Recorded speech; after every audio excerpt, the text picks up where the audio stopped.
discuss how the world is transforming towards digitalization and how gradually we are moving towards the digital world.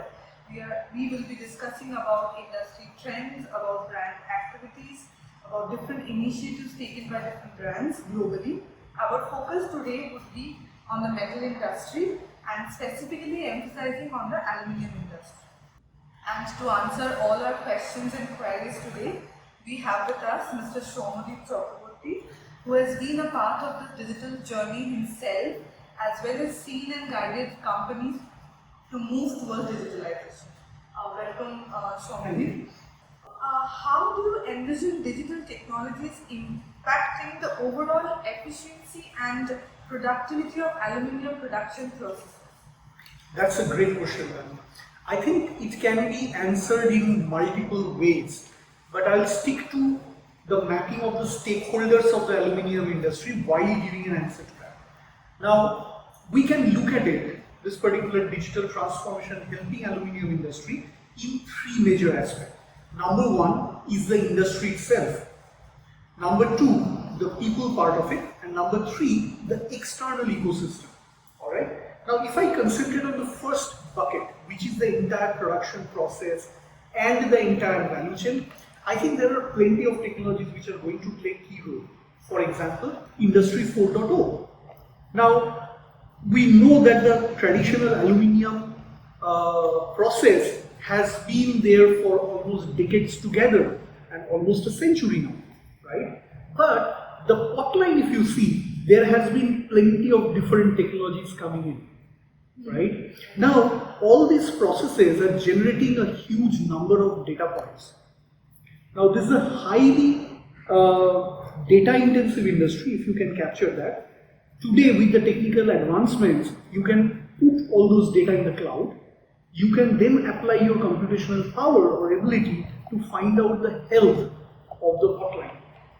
So it is no longer based on the parameter that is how many hours a hotline is working, but also on the monitored parameters, and it's more like a conditional monitoring that you are getting into.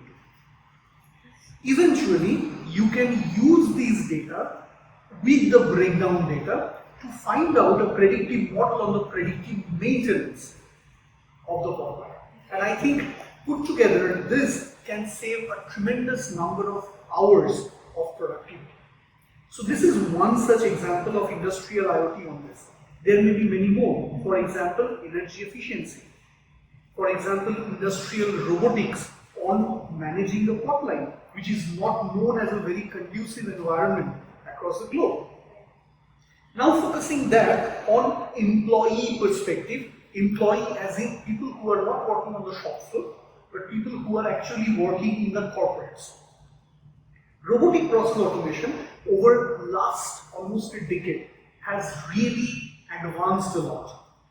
There are plenty of softwares which are there which can revolutionize today the way we handle the corporate work. Be it data extraction, be it data manipulation, be it formation of the various dashboards, be it in terms of sending the invoice to our end customers.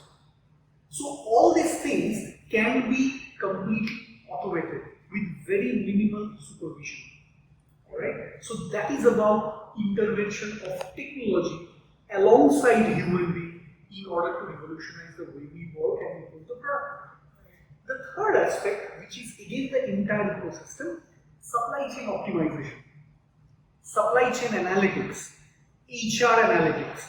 There are plenty of other applications of predictive analytics, and of course the other generative progressive transformer or GPT, which can revolutionize the way of working in the aluminium industry, like many other industries as well. So I think these three buckets together can showcase how this improves the overall activity in the aluminium industry. We'll come back with few more questions and we'll have Shomadip answering them shortly. Thank you.